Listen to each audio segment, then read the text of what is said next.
الحمدللہ رب العالمین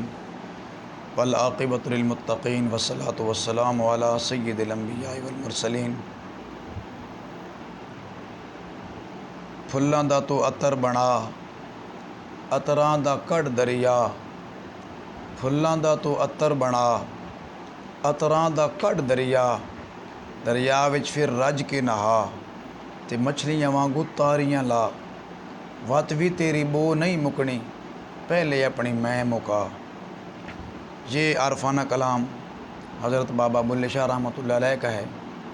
اور آپ نے اس کلام میں بڑا خوبصورت تصور پیش فرمایا ہے۔ اور جتنے بھی عارفانہ کلام ہیں، اللہ کے ولیوں کے جو کلام ہیں، وہ حقیقت ہے۔ یہ لوگ جب بھی کوئی شے لکھتے ہیں تو یہ دیکھ کر لکھتے ہیں، یہ حقیقت کے بہت قریب ہوتے ہیں۔ اور اگر ہم حقیقت کو واقعی پانا چاہتے ہیں تو اولیاء اللہ کے جو پیغامات ہیں، ان کے جو فرمودات ہیں، اور انہوں نے جو زندگی کا نچوڑ ہمارے سامنے رکھا ہے، اگر ہم اس پہ عمل کر لیں تو بہت جلد ہم بھی حقیقت کو پا سکتے ہیں۔ تو آپ نے فرمایا اے مخاطب، پھلاں دا تو عطر بنا، یعنی پھولوں کا عطر بنا لے، اور اتنا عطر بنا کہ اس عطر سے ایک دریا چلنا شروع ہو جائے، اور پھر اس دریا میں تو نہانا شروع کر، ایک دفعہ نہیں بلکہ ایسے نہا جیسے رج کے، اور بڑے مزے کے ساتھ سیر ہو کر مچھلیاں نہاتی ہیں، یعنی بار بار اس عطر کے دریا میں تو جو ہے وہ نہاتا رہے، لیکن پھر بھی تیری بو نہیں مکنی، یعنی عطر کے دریا میں بار بار غسل کرنے سے بھی تیری بدبو ختم نہیں ہوگی، پہلے اپنی میں مکا، یعنی تیری بدبو اس وقت ختم ہوگی جب تیری میں ختم ہو جائے گی۔ یہ میں ہی ہے جو انسان کو اللہ تعالیٰ کے در سے دور کرتی ہے۔ حضرت آدم علیہ السلام کو اللہ تعالیٰ نے سجدہ کرنے کا حکم دیا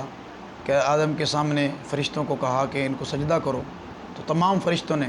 فسجدوا الا ابلیس، تمام ملائکہ اللہ کریم کے حکم کے سامنے جھک گئے، حضرت آدم کو سجدہ تعظیمی کرنے لگے، لیکن ابلیس جو ہے وہ اکڑ گیا، فتکبر ابا واستکبر، اس نے انکار کیا اور تکبر کیا،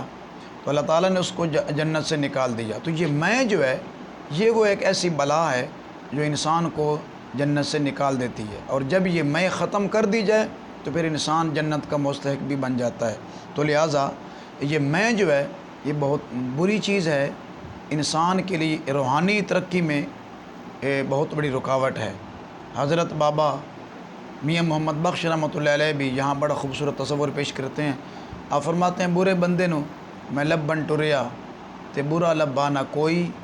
جد میں اندر جاتی ماری میتھو برا نہ کوئی۔ آپ فرماتے ہیں کہ سب سے برا میں ہی ہوں، میں ایک دن چلا کہ میں کسی برے کو تلاش کر کے لاؤں، لیکن پوری دنیا مجھ سے بہتر تھی اور میں سب سے برا تھا۔ جب یہ تصور آ جائے اور جب یہ عقیدہ راسخ ہو جائے کہ میں ہی سب سے کمینہ ہوں، تو خدا کی قسم پھر انسان سب سے اچھا بن جاتا ہے۔ آقا کریم صلی اللہ علیہ وسلم نے بھی اپنی زندگی میں ہمیں عاجزی انکساری کا حکم دیا ہے۔ فتح مکہ کے موقع پہ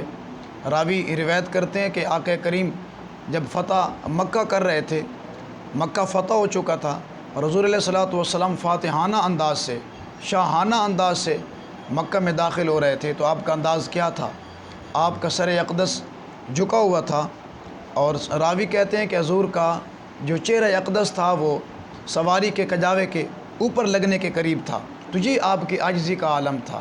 حضور سخی سلطان باو رحمۃ اللہ علیہ سے بھی کسی نے پوچھا آپ بہت بڑے عالم ہیں، آپ جو ہے وہ اللہ کے ولی ہیں، سنا ہے آپ کے چہرے کو دیکھ کے غیر مسلم بھی کلمہ پڑھ لیتے ہیں، تو آپ نے بھی عاجزی کا اظہار کیا، فرمایا نہ میں عالم، نہ میں فاضل، نہ مفتی، نہ قاضی ہوں، نہ دل میرا دوزخ منگے، نہ شوق بہشتی راضی ہوں، تے نہ میں سارے روزے رکھے، نہ میں پاک نمازی ہوں، باج وصال اللہ دے باہو، اے دنیا کوڑی بازی ہو۔ آپ نے فرمایا کہ میں بھئی کوئی عالم نہیں ہوں، کوئی میں فاضل نہیں ہوں، نہ میں مفتی ہوں، نہ قاضی ہوں، نہ میں بہت بڑا پاک نمازی ہوں، میں تو اللہ کریم کا ایک بندہ ہوں۔ اور آپ نے نچوڑ یہ نکالا باج وصال اللہ دے باہو، جب تک ہمیں اللہ تعالیٰ کا وصال نصیب نہیں ہوتا، اس رب کا قرب نصیب نہیں ہوتا، یہ دنیا ایک جھوٹی دنیا ہے، اس دنیا میں جھوٹ ہے، فساد ہے، فتنہ ہے۔ کامیابی تب ہے جب دنیا میں رہتے ہوئے بھی دنیا میں بھیجنے والے خدا کی یاد ہمارے دلوں میں تازہ رہے۔ اللہ کریم کی بارگاہ میں دعا ہے رب کعبہ ہمیں اولیاء کرام کے ان پیغامات کی روشنی میں زندگی کو ڈھالنے کی توفیق نصیب فرمائے۔ السلام علیکم ورحمۃ اللہ وبرکاتہ۔